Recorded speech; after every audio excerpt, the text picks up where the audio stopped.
ప్రియమైన వాళ్ళారా, ప్రభువైన యేసుక్రీస్తు నామంలో ఈ యొక్క ఉదయకాల సమయాన మీ అందరికీ నా యొక్క హృదయపూర్వక వందనాలు తెలుపుకుంటున్నాను. ఈరోజంతా కూడా మీరు చేయబడిన అన్ని విషయాల్లో దేవుని హస్తం మీకు తోడై ఉండి మీకు జయాన్ని కలుగుజేయునుగాక.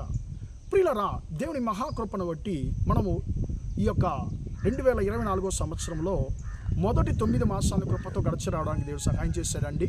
ఈ యొక్క 10వ మాసంలో దేవుడు మనం ప్రవేశపెట్టున్నాడు.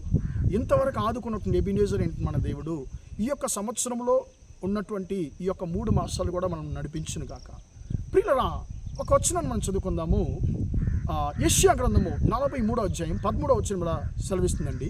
నేను కార్యము చేయగా త్రిప్పివేయువాడు ఎవడు, నేను కార్యము చేయగా త్రిప్పివేయువాడు ఎవడు అనేటువంటి మాటను మనం ఇక్కడ చదువుతున్నామండి.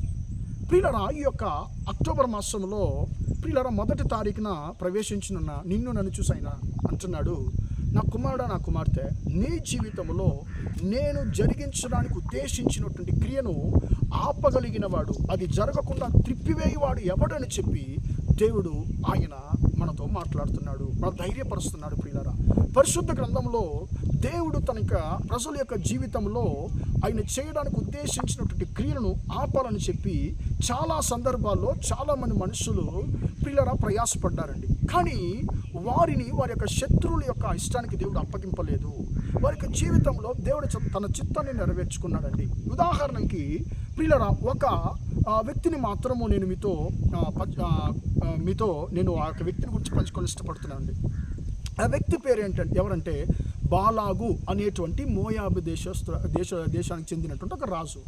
ప్రియులారా, ఈయన ఏం చేస్తున్నాడంటే ఐగుప్తు దేశం నుంచి దేవుని ద్వారా విడిపించబడి కనాను దేశానికి వారు వెళుతున్నటువంటి ఇశ్రాయేలు మోయాబు దేశం యొక్క ఎల్లలో ఆ యొక్క సమీపించినప్పుడు ప్రియులారా, ఈ యొక్క బాలాగు ఇశ్రాయేలు చూసి భయపడుతున్నాడు.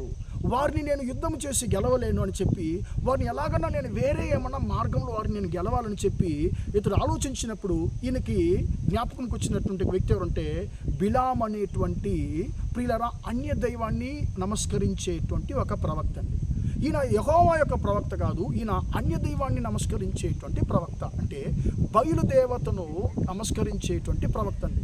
దీనికి ఆధారము అయినటువంటి వచనము సంఖ్యాకాండము 22వ అధ్యాయంలో చివరి వచనంలో అతడు శపించడానికి బయలు యొక్క ఉన్నత స్థలములలో అతడు ఎక్కెను అనేటువంటి మాటలు చదువుతాం. బయలు అంటే ఏంటి?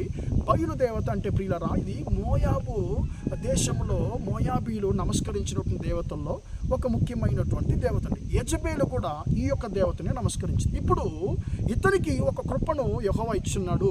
ఏంటి ఆ కృప అంటే, ఇతడు ఎవరైతే దీవిస్తారో వారు దీవించబడతారు, ఇతడు ఎవరైతే శపిస్తారో శపించబడతారు. ఇప్పుడు ఆ యొక్క దేవుని యొక్క కృపను ప్రియులారా తనకు ఇతడు ఈ యొక్క రాజు మోయాబు రాజు వాడుకోవాలని ఇష్టపడుతున్నాడు. అయ్యా బిలాము, నువ్వు నా దగ్గరకు వచ్చి ఈ జనాలను శపించాలి, శపిస్తే నేను వారిని ఒకవేళ గెలవచ్చాము అని చెప్పి పిలుస్తున్నాడు. కానీ ప్రియులారా యెహోవా అంటున్నాడు ఆ యొక్క బిలాముతో, నువ్వు వెళ్ళకూడదు, ఆ ప్రజలను శపించకూడదు, ఎందుకంటే నేను వారిని ఆశీర్వదించున్నాను, నేను వారిని దీవించున్నానని చెప్పి యెహోవా ఆ బిలాముతో అన్నాడండి. అంటే అన్య దేవతలను నమస్కరించేటువంటి బిలాముతో దేవుడు తనను మాట్లాడాడు, తను బయలుపరిచాడు. ఎందుకో తెలుసా? తన ప్రజల్ని ఆయన ఎక్కువగా ప్రేమించాడు కాబట్టి. ప్రియులారా, ఈ యొక్క వ్యక్తి సోది చెప్పేటువంటి వ్యక్తి అండి. ఎవరు? ఈ బిలాము. దానికి ఆధారమైనటువంటి వచనము సంఖ్యాకాండం 22వ అధ్యాయం 7వ వచనంలో సోది సొమ్మును చేతబట్టుకుని బాలాగు రాజు మనుషులు బిలాం దగ్గరకు వస్తున్నారు. ప్రియులారా, అప్పుడు ఈయన ఎవరంటే ప్రియులారా ఒక మంత్రగాడికి సమమైనటువంటి ఒక ప్రవక్త, బయలుదేవత యొక్క ప్రవక్త. ప్రియులారా, ఇప్పుడు అన్యులు దేవుని యొక్క చిత్తాన్ని దేవుని యొక్క ప్రజల యొక్క జీవితంలో జరగకుండా ఆపివేయాలని చెప్పి ప్రియులు ఎంతో ప్రయాసపడ్డారు. ఎన్నోసార్లు ఆ యొక్క బిలాము ప్రయత్నం చేసినా కూడా, ఆ యొక్క బాలాగు ప్రయత్నం చేసినా కూడా ప్రియులారా, కానీ దేవుడు తన ప్రజలను ఆయన అన్యుల యొక్క చిత్తానికి అప్పగించలేదు, తన యొక్క నిర్ణయాన్ని దేవుడు మార్చుకోలేదు. ప్రియులారా, చివరిగా ఈ యొక్క బిలాం అనేటువంటి వ్యక్తి ఒక విషయాన్ని తెలుసుకుంటున్నాడు. సంఖ్యాకాండము 24వ అధ్యాయం 1వ వచనంలో ఇశ్రాయేలును దీవించుటయే యెహోవాకి ఇష్టం అని చెప్పి అతడు తెలుసుకుంటున్నాడండి. అప్పుడు ప్రియులారా శపించడానికి వచ్చినటువంటి వ్యక్తి దీవిస్తున్నాడు.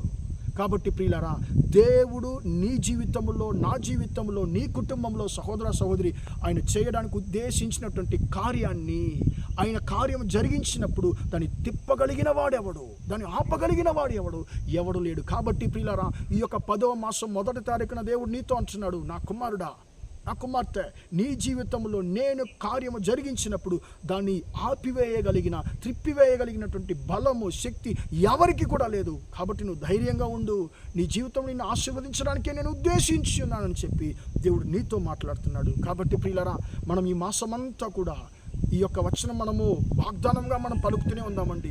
నా జీవితంలో దేవుడు క్రియ జరిగించినప్పుడు, క్రియ చేస్తున్నప్పుడు ఆపగలిగిన వాడు, త్రిప్పగలిగిన వాడు ఎవడూ లేడని చెప్పి మన విశ్వాసముతో యొక్క వాగ్దానాన్ని పట్టుకొని మనం ముందుకు సాగదాం. ప్రార్థన చేద్దాం.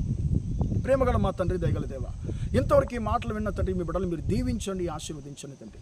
నేను కార్యము జరిగించగా త్రిప్పగలవాడు ఎవడని చెప్పి తండ్రి, మేము ఈ యొక్క వచనం తండ్రి చదువుతున్న ప్రకారము ఈ యొక్క తండ్రి అక్టోబర్ మాసం 1వ తారీఖున తండ్రి మీరు మమ్మల్ని ధైర్యపరచని కృపను బట్టి స్తోత్రం.